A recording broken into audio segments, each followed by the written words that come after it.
guys, I'm back with another DIY project for you.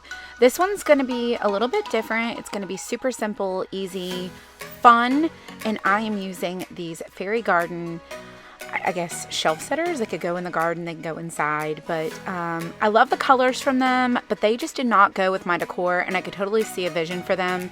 So I decided I was going to paint them. So I picked up 4 different ones, and I'm going to be going over them with some chalk paint and some apple barrel paint mixed with some furniture salve from Wise Owl. And the reason I'm using that furniture salve is because I'm going to use it with the black to make a glaze.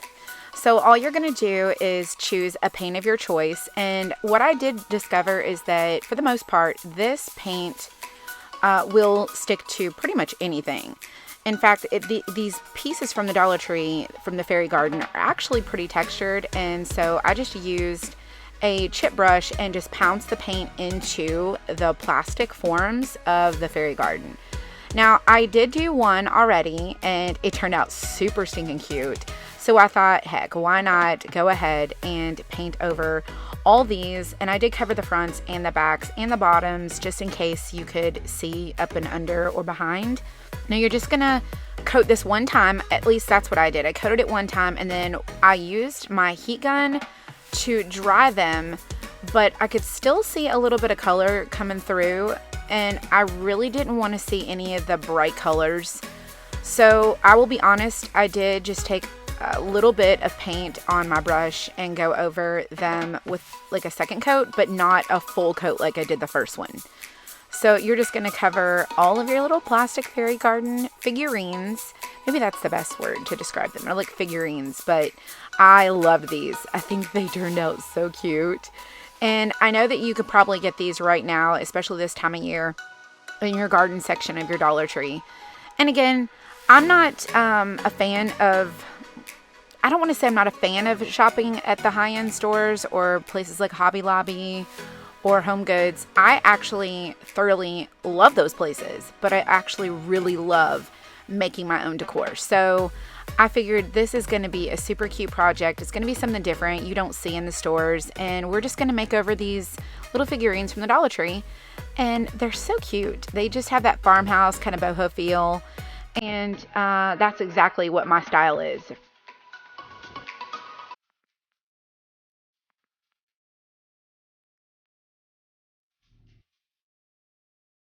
And so I'm just going to dry these really quick, and I'm using my Cobalt heat gun. They actually don't make this heat gun anymore.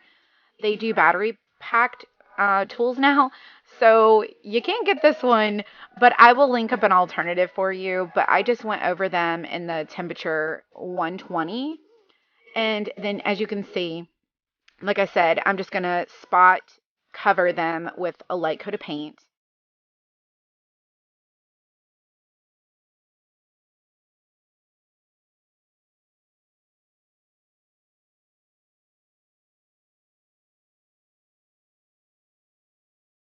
So I just took some apple barrel paint, and you can use the multi-surface, you could use the regular black, you can actually use the Dollar Tree paint if you want.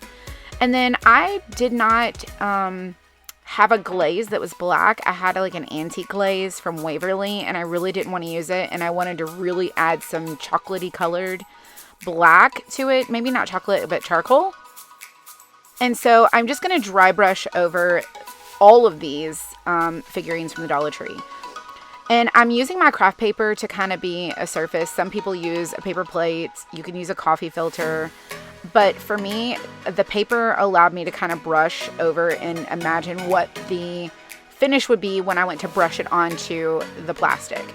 Now, just have a light hand, and if you get too much on there, just remember you can use your paint to kind of go over it. I had to do that in a couple of different ones, or I had to add some white paint back to it.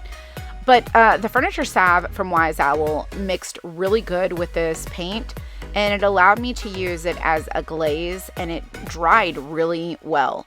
It didn't smudge, it didn't come off. It was actually really cool. So you can, like I said, you can use paint. You don't have to mix it with the furniture salve. You can just use craft paint and just dry brush. But I really wanted this cool look, and I thought, why not try and see what we could do by mixing the two products together. So go over your little areas and make sure you kind of get up inside the grooves and stuff. And now this one, I did go a little overboard. I got inside that door a little bit too much and I had to add some white paint back to it. But who doesn't make mistakes when they're crafting? You know, it never is perfect. After all, it's just creativity. But I love these, and I would love for you to subscribe to my channel. I do have a newer channel, and I'm going to be honest. I'm doing my very best to give you guys some really cool projects here, and I hope that you love them. I love to be creative. I always say I'm a chronic creative. I do Facebook Live videos on my Facebook page most every day. And that's what I always say when I start my videos is I am a chronic creative. I'm a serial DIYer. That's really what it is. But as you can see, this is the part I was talking about. I had to go over it with some white and kind of brighten that area. And so this is the last one we're going to go over. You could see this one had a lot of texture in the roof line. And I thought this one, I think this one personally is my favorite. I love that it said little welcome on the front. It kind of looked like a little hobbit's house. But it has a boho kind of farmhouse feel. Like I said, you could paint them any color. I just went with the white and the blackish gray. But you could paint them yellow or pink or a green color.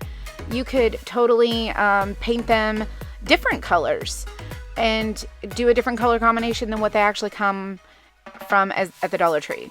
So I'm using this flexible sandpaper. It's one of my favorite sandpapers to use. It is 120 grit or 100 grit. I think maybe it's 100 grit. And I use it in combination with a sanding sponge, but I love it. It allows me to lightly distress, but not too much. None of the colors from the figurine came through, and it just kind of shabbied it up just a little bit more, kind of made it feel more distressed and aged, like they actually came this way. And if you do happen to knock back too much, you can always add more. Y'all, this is precious. I can't wait for you guys to see how I styled it with my other decor that I've made. And it turned out adorable. And what I'm planning on doing with these is setting them in different places just around, because I need some shelf sitters. It's hard to say that word. I need some shelf sitters in my home. And these are the perfect addition. So again, please leave me a comment, like this video, share it with somebody, subscribe to my channel, turn on that bell, and I hope that you come back for more DIYs with me. And if we've not met yet, my name is Amber, and I hope that I get to meet you down in the comments.